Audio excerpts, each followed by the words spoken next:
This module we call the food cost mystery, and what it's all about is to have effective food cost management. This is a great graph that shows restaurant costs, expenses, and profit as a percentage of sales, with salaries and wages at 34% and the cost of goods at 31 to 34% are critical elements in where you're going to be spending the most of your money. But if you look there, when we look at income before taxes, it's only between 4 and 4.5% typically of all sales. So the margins are very tight. Take a look at the different roles and responsibilities the restaurant owner typically has.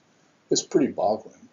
Here you're trying to order, you'll schedule, you're interviewing, you're marketing, you're working in the business, you do customer service, production, quality control, solving problems that happen every day. You've got to maintain the facility, maintain the equipment.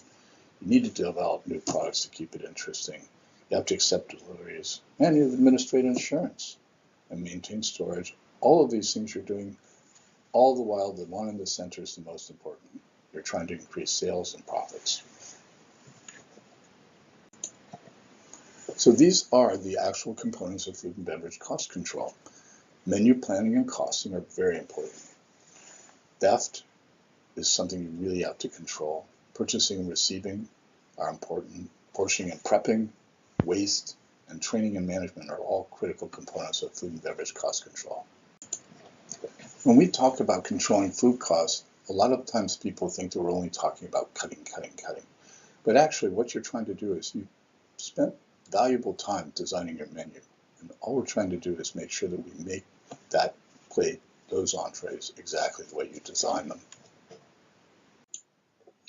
We're going to do a whole segment on recipe costing, so I just want to cover the basics today. You want to have a recipe book that's usually divided into sections that make sense for your menu. Normally you'd have a section on bulk items that you serve, such as soups, mashed potatoes, salad dressings, and sauces. And then you have another section for salads, another section for entrees, and another section for desserts. With all of the recipe costing processes, the key is that I'm following a recipe and capturing all the costs that are served to the customers. In this recipe, we learned that it costs $2.23 to make 8 scones. That means each scone costs 27 cents to produce.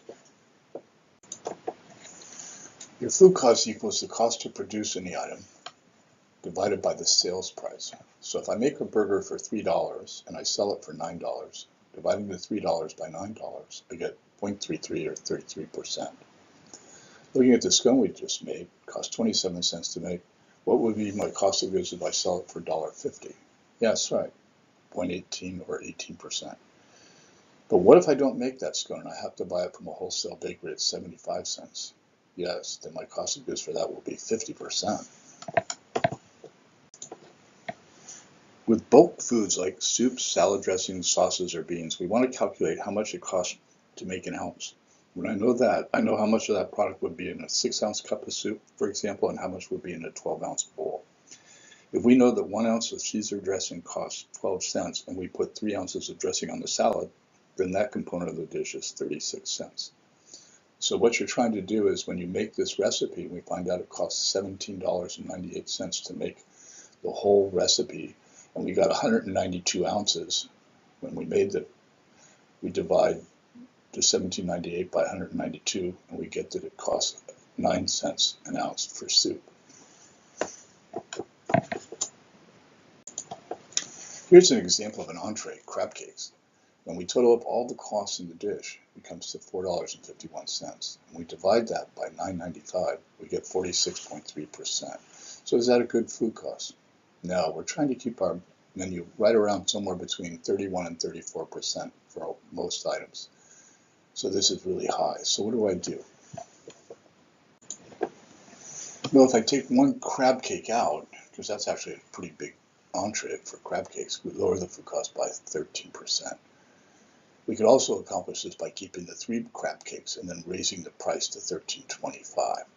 So that's the dynamic. You can affect your food cost by either changing the way the dish is made or by raising the price.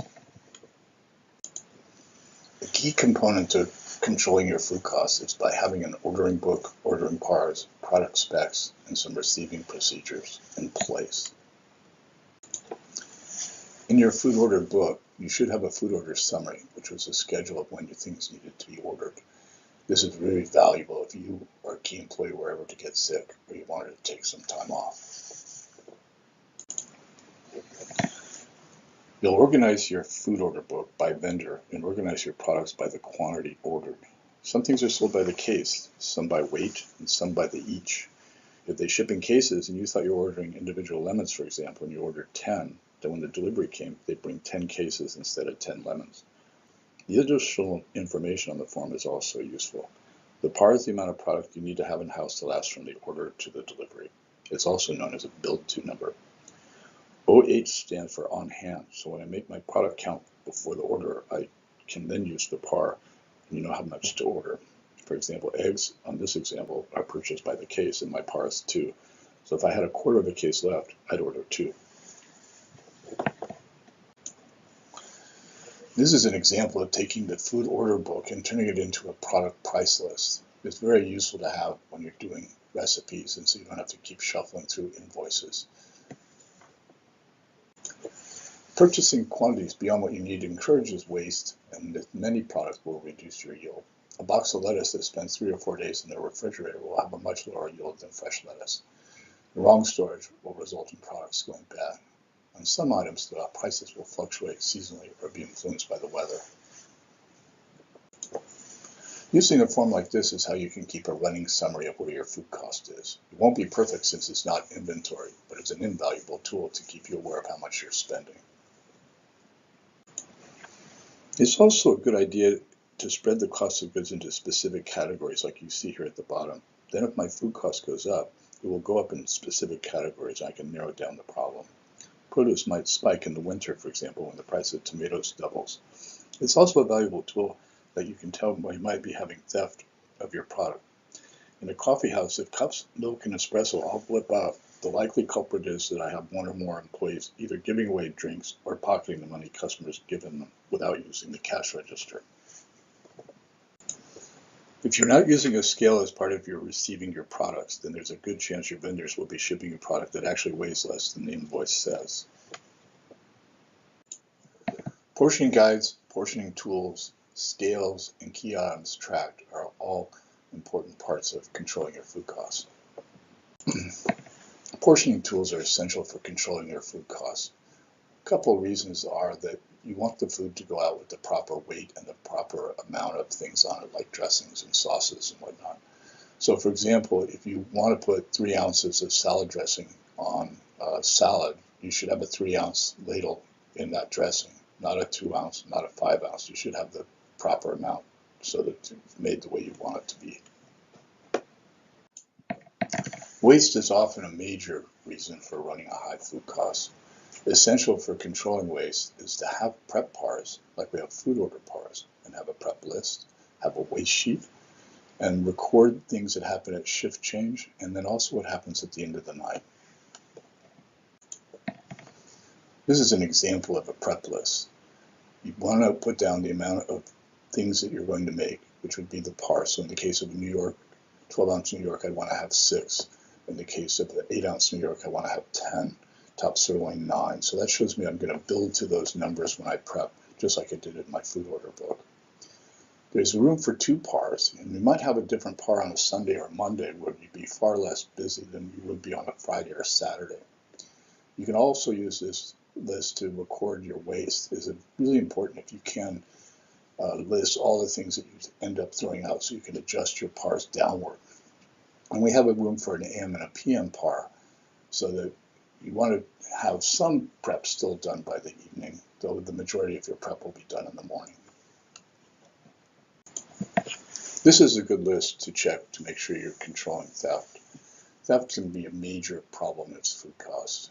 You want to make sure key items like high expense items like shrimp are secure, locked in a freezer somewhere. The back door is a classic. Every restaurant owner has a story about people taking things out the back door and then throwing them in the dumpster and coming back and picking them up later. The manager should issue key items, like I talked about with the key items. Cameras actually make a big difference in terms of controlling food costs. People are more conscious about what they do, and you have less theft when you have cameras installed. Mystery shoppers are cool because the people don't know who they are when they come in, and those visits will often show you something you didn't know was happening, such as people not doing corkage, or where you have corkage, or other things that are going on that you didn't know. Random surprise visits is also important. If everybody knows that you'll never be in on a Sunday night, then a lot of weird things will happen on a Sunday night. And all POS systems give great reports and documentation, but it's really important that you actually review them. Training and management is critical issues in controlling food costs. It's important that you have a training program and it's followed. Certified trainers are great, which are experienced employees that you can trust to train people in doing things the way you want them done. It's actually pretty price effective to take pictures of your food exactly the way you want to see it plated, and then have those photos there for people when they train. And it's real important that you have POS training or food and beverage abbreviations in place. Pre-shifts are when you gather everybody before the shift and you talk about specials and you talk about things that you might be short of and things like that. It's vital if you're going to sell items where you have an excess of or get your specials sold. It's important to know that your staff have good menu knowledge so they can sell your items. And it's also important that your key staff are engaged. And I can't say enough about a manager supervising the crew, that they're interacting and they're seeing what's going on during that shift. Well, there you have it. If you can incorporate elements and components of food cost control into your operation, you will have solved the food cost mystery. Here's a little 8-minute video on food cost by the restaurant boss. Enjoy that, and we'll talk about it when we get together at the midpoint.